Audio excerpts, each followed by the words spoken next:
jusqu'à 9h, Good Morning Business.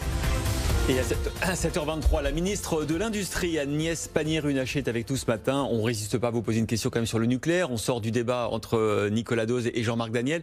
Est-ce qu'on, avec ce choix du chef de l'État, clairement de dire on va construire des réacteurs, des EPR, est-ce qu'on ne va pas pendant 30 ans avoir une électricité trop chère, 2 ou 3 fois plus chère que l'électricité renouvelable? Bonjour Christophe Jacobizine. Non, je ne crois pas, bien au contraire. D'abord, le nucléaire, je le rappelle, c'est une énergie décarbonée. Et l'enjeu que nous avons, c'est de lutter contre le réchauffement climatique. Et la chance que nous avons, c'est de maîtriser le nucléaire et d'avoir une énergie qui est disponible à n'importe quel moment et qui peut délivrer nos besoins en base et ensuite être complétée par les énergies renouvelables. Donc il ne faut surtout pas opposer nucléaire et renouvelable, c'est complémentaire. Mais en termes de coût, c'est plus cher aujourd'hui. En termes de coût, avec du nucléaire amorti, c'est moins cher. L'énergie nucléaire. Et l'enjeu, c'est de continuer à construire nos savoir-faire et de pouvoir obtenir une énergie... Pas trop dépasser les budgets des centrales, des EPR, si vous voulez que ce soit moins cher. Non, je le comprends, ce que vous dites est parfaitement fondé, mais regardons quel est le coût de l'énergie nucléaire en France aujourd'hui. C'est un de nos éléments de compétitivité par rapport aux autres pays. Ça l'a été jusqu'à présent. Exactement. Et qu'est-ce qui empêche de le recommencer ? Et n'oubliez pas que les énergies renouvelables, je pense à l'éolien par exemple, à l'éolien marin, vous avez des courbes de convergence. Vous commencez, ou le photovoltaïque, vous commencez à des coûts élevés, et le fait de converger et de maîtriser de mieux en mieux les technologies vous permettent de revenir dans des niveaux de coûts qui sont acceptables.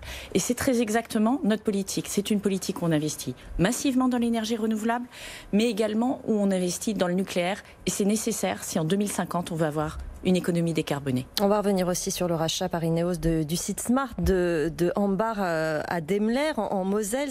Cela permet de préserver 1300 emplois.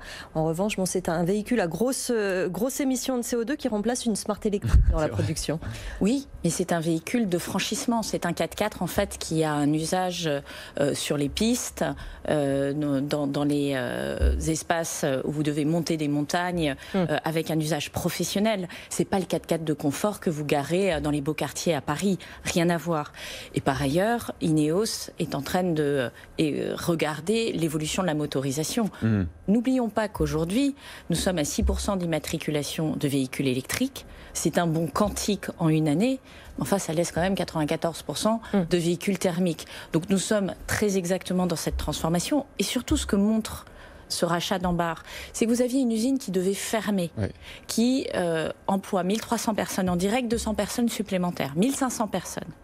Et nous avons trouvé une solution pour que la préservation de l'emploi soit faite sur cette usine à hauteur de 1500 personnes, dont 1300 personnes auront leur emploi garanti par Daimler. Donc ça, c'est l'exemple de la manière dont on peut accompagner les transformations industrielles de notre pays.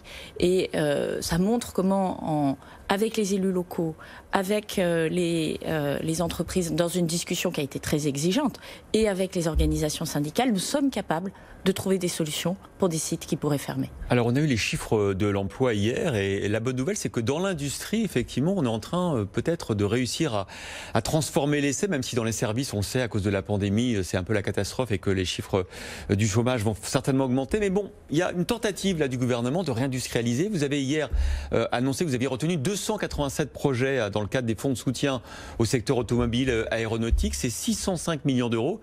Il n'y a plus d'argent, comment on va faire pour la suite? Il faut remettre. Eh bien exactement. C'est très exactement la décision que j'ai prise avec l'appui de Bruno Le Maire et du Premier ministre. C'est que on pensait que notre industrie était touchée par la crise. Néanmoins, elle a des projets. Elle a des projets d'investissement, elle a des projets de modernisation, elle a des projets de décarbonation et surtout, elle a des projets de relocalisation. Mais elle a besoin de l'aide de l'État pour faire tout ça apparemment. Non, elle est accélérée par l'État. C'est-à-dire ce que nous faisons, c'est que nous prenons en partie le financement des investissements en dur, du robot, de la nouvelle ligne de production. Juste une partie. Et c'est le coup de pouce qui permet de faire ces projets dans un moment de grande incertitude. Et je pense que l'enjeu, et vous l'avez dit vous-même, pour 1 euro public, vous avez 5 euros au total d'investissement. Vous voyez, l'effet de levier, il est considérable. Et c'est très exactement notre enjeu. On a aujourd'hui 3000 entreprises qui ont déposé un dossier. Ça montre, je dirais, le dynamisme de notre tissu industriel. C'est 90% de PME et d'entreprises de taille intermédiaire. Nous en accompagnons déjà plus de 500 et nous allons continuer dans les mois qui viennent. Et effectivement, en avançant les crédits de 2021, j'ai remis 250 millions d'euros dans le moteur pour pouvoir accompagner ces entreprises. Vous avez lancé hier l'ouverture d'un nouvel appel à propositions pour identifier des sites industriels clés en main. La première campagne avait bien fonctionné. D'ailleurs, 78 sites identifiés et dévoilés dans l'année. Sites clés en main, pour le dire à ceux qui nous écoutent, ce sont des sites où on peut obtenir rapidement un permis de construire, 3 mois, et moins de 10 mois, ça va plus vite. Toutes les procédures d'autorisation environnementale ont été en fait, on les a faites avant, tout simplement. C'est très simple, il suffisait d'y penser. Ce qui permet à un porteur de projet d'arriver et d'avoir pas à s'occuper ou à se concentrer sur cet aspect-là, à se concentrer sur son projet. Et du coup, ça fonctionne très bien puisqu'on a la capacité à revenir à des temps d'installation de nouvelles usines qui soient équivalents à ceux de nos voisins européens.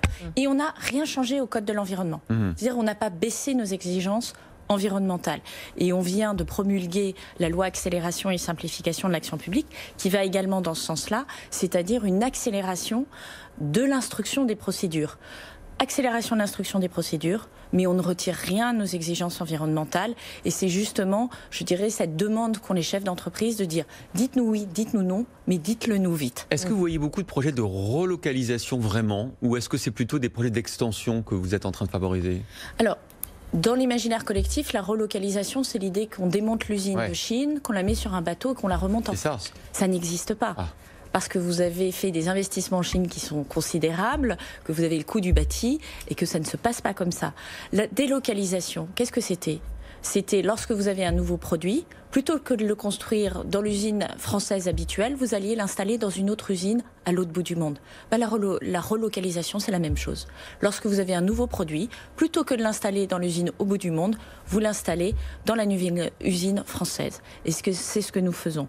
Nous avons, au niveau national, déjà validé 30 projets de relocalisation. Donc de relocalisation, développement d'investissements existants. Développement d'investissements ou extension ou réinternalisation. C'est-à-dire vous avez un sous-traitant étranger et vous dites non mais c'est moi qui vais faire son travail. Donc là c'est une vraie relocalisation en bonne et due forme. Ça se mesure à la fin en part de marché industriel. Est-ce que vous avez plus de production qu'avant et est-ce que vous importez moins qu'avant des produits industriels? Bon, on verra si votre pari réussit. On surveillera notamment la part de l'industrie dans le PIB français, la barre des 10%. Qui est Alors attention, parce que si les services continuent à croître, en toute logique, la part ne devrait pas évoluer. Nous, notre enjeu, c'est de faire croître l'ensemble de l'économie et d'utiliser l'industrie comme une locomotive.